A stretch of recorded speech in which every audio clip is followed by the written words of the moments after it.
Imagine an army so powerful it could move entire Nazi divisions. Yet this army had no real tanks, no real artillery, and in many cases no more than 12 men on the battlefield.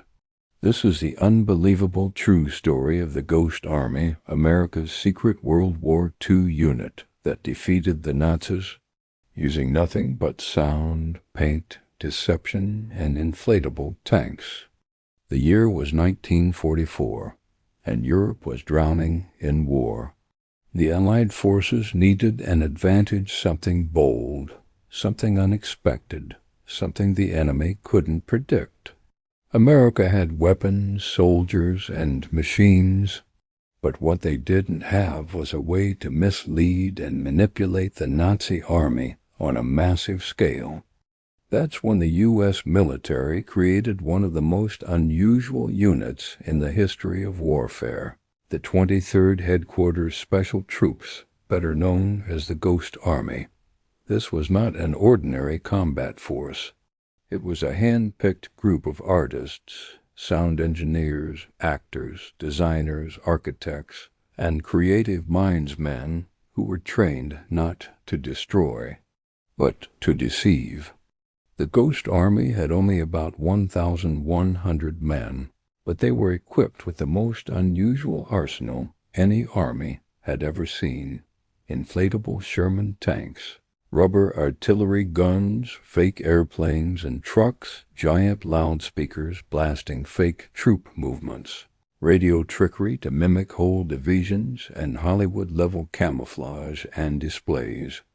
To the naked eye, and especially to German reconnaissance planes, their illusions looked perfectly real. One of their most brilliant tools was the inflatable tank. From above, it looked like a real armored vehicle. In reality, a single soldier could lift it. When the Germans saw dozens of tanks appearing overnight, they assumed the U.S. was preparing for a major assault. They diverted their forces accordingly straight into an American trap. These illusions saved tens of thousands of lives. But visual deception was just one weapon. The Ghost Army mastered acoustic warfare. Using huge speakers mounted on trucks, they played high-quality recordings of tanks rolling, troops marching, and artillery moving across bridges. These recordings were captured from real U.S. units, then remixed to sound like an entire army on the move. At night, the Germans would hear the rumbling of engines, but when they scouted during the day, the army had already disappeared into the mist. It was psychological warfare of the highest level.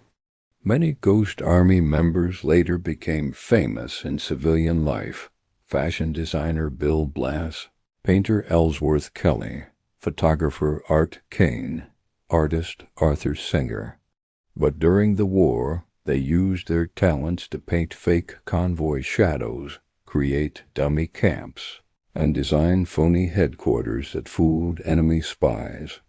These illusions were so convincing that German intelligence reported entire divisions that never existed. In late 1944, after the Normandy invasion, the real U.S. forces needed to cross France safely. The Ghost Army executed one of their greatest operations, Operation Brest.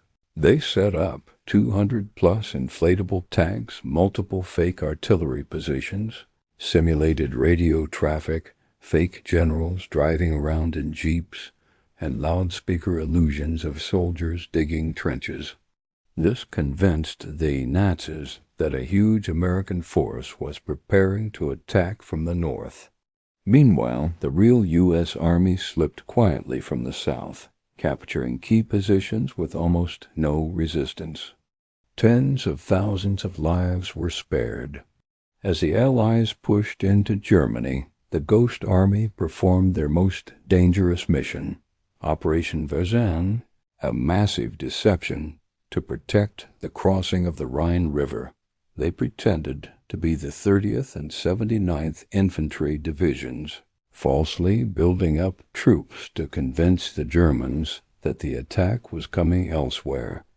Because of the Ghost Army, the Germans pulled their forces back, leaving the real Allied crossing almost unopposed.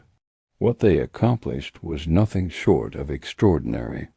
After the war ended, the Ghost Army's missions were classified until 1996. For decades, the world had no idea that artists, illusionists, and sound engineers had fought one of the most unconventional battles in history. When the records were finally released, historians discovered the truth. The Ghost Army didn't just support the war, they changed its course. What makes their story so powerful is not just what they did, but how they did it. They fought with creativity instead of bullets, imagination instead of violence, and illusion instead of destruction.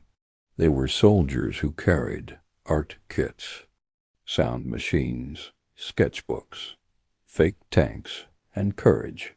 They walked into danger with no real weapons, only the hope that their deception would keep real soldiers alive. And it worked. Modern U.S. psychological operations still study their missions today. Their techniques inspired Cold War strategies, Middle Eastern operations, and modern military deception units. Their story stands as proof that war is not always won by firepower. Sometimes it's won by creativity.